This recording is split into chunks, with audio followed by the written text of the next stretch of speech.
This time, along with the $500, there was also a plane ticket in the envelope. I looked at the ticket, and it was for Pittsburgh, together with an address on a piece of paper. It looks like the Mafia has business in Pittsburgh now. Why do you stick around? The next day, I arrived at Pittsburgh airport at 3 p.m. I took a taxi and gave the driver the address from the piece of paper.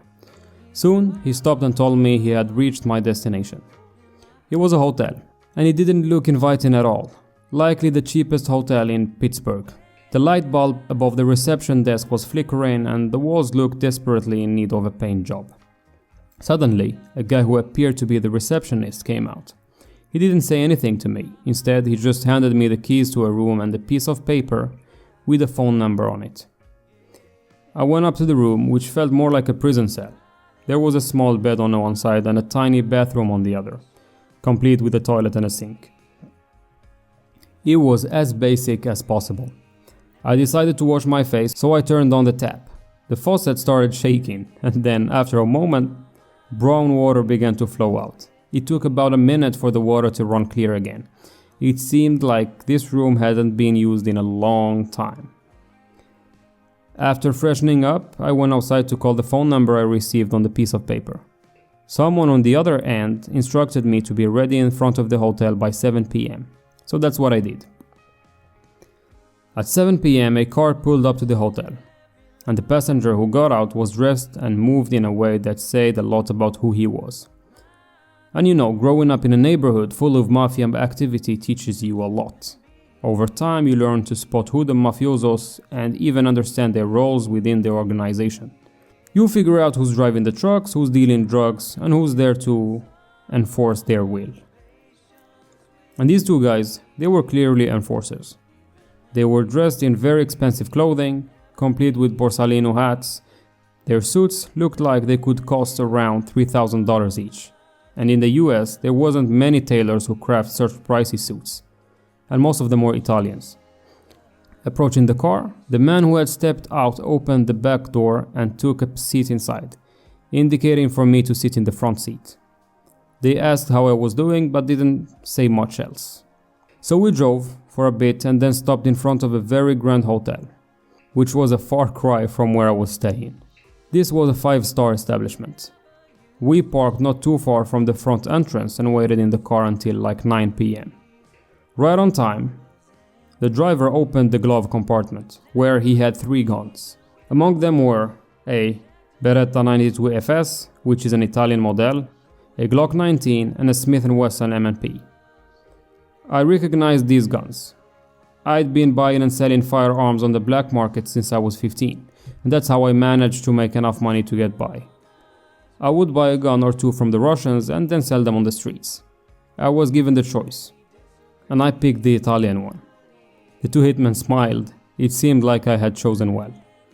We then swiftly entered the hotel, where a receptionist was already expecting us. He handed over a key along with the room number, 2526, located on the 25th floor. As we approached the room, the sound of loud music and shadow of girls with Russian accents filled the hallway. The hitman entered the room first and told me to wait outside. Stay here. No matter what you hear, they said. They entered, and soon after, I heard 2 gunshots. Then 3 girls burst out of the room, running and stumbling over each other down the very long hallway. It took them a minute to reach the stairs at the other end of the hallway, and during that minute I was anxiously waiting for the 2 men to come out so we could leave. I knew once those girls go downstairs, the police would be called, and we'd be in trouble. Another minute passed, and each minute felt like an eternity. Finally, one of the guys opened the door and told me to come inside. Inside the room, there was a table with some cocaine on it. A bed in that room had a huge blood stain, but there was no one on it. A blood trail on the cream-colored floor mat led to the bathroom, and in the bathroom, the body was in the bathtub, without the head, but the head was sitting right next to it. One of the men handed me a leather bag and instructed me to place the head inside. I did as told, but found it difficult to close the bag. I started trying even harder and faster. Then the other man took the bag from me and sealed it very slowly and calmly. They were professionals. Their professionalism was evident, unlike me. They remained composed and not at all affected by the situation. Afterward, we left the room. I was expecting we would run, but those mafiosos did not run. We walked toward the elevators.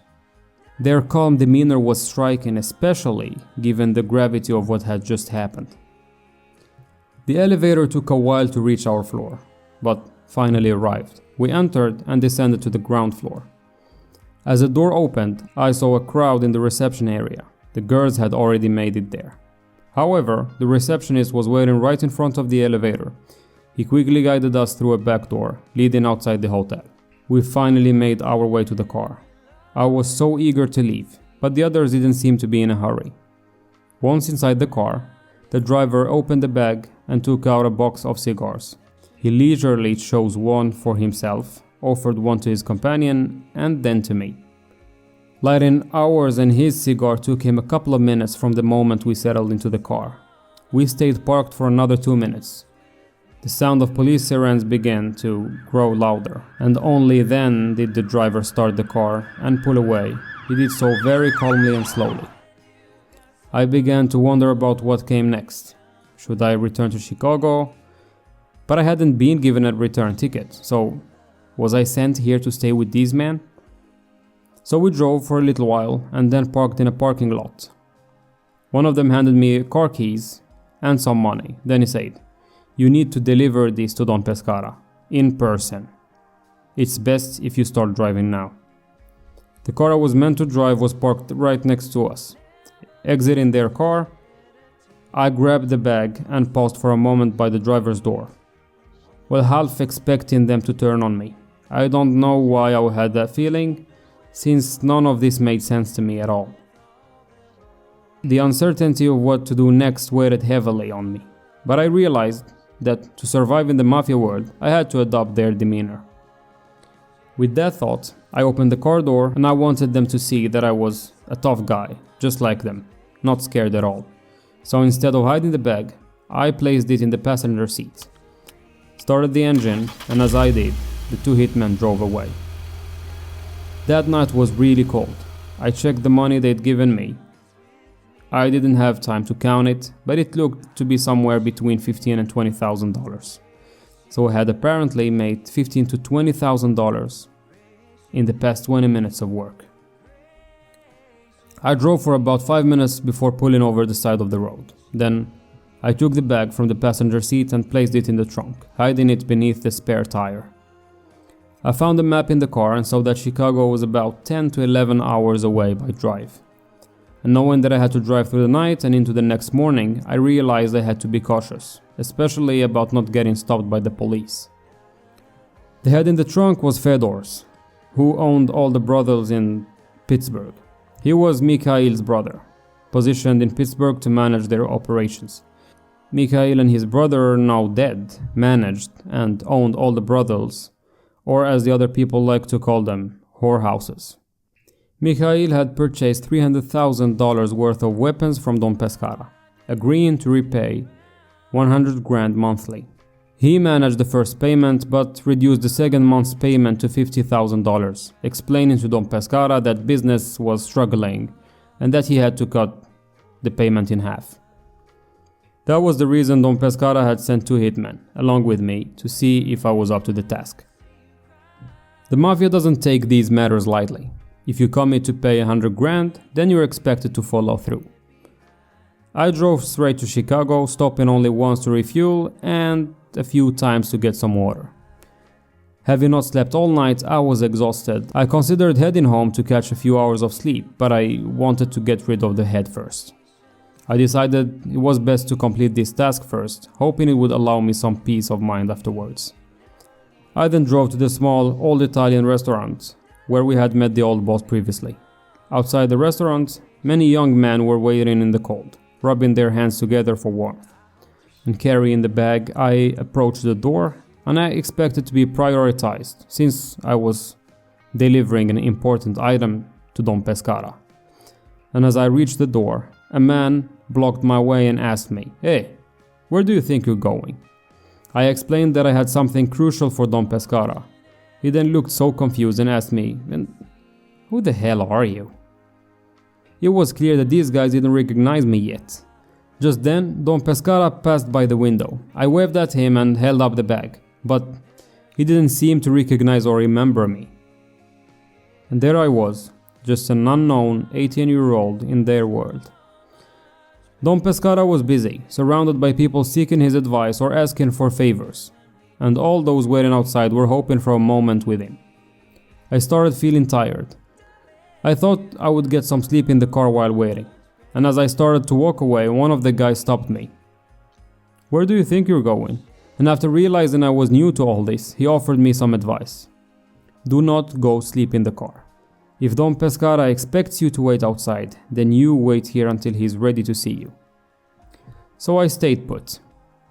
And after waiting for 4 hours, I got my chance to see Don Pescara. He was sitting in the laundry service area with the old man and another guy I didn't recognize.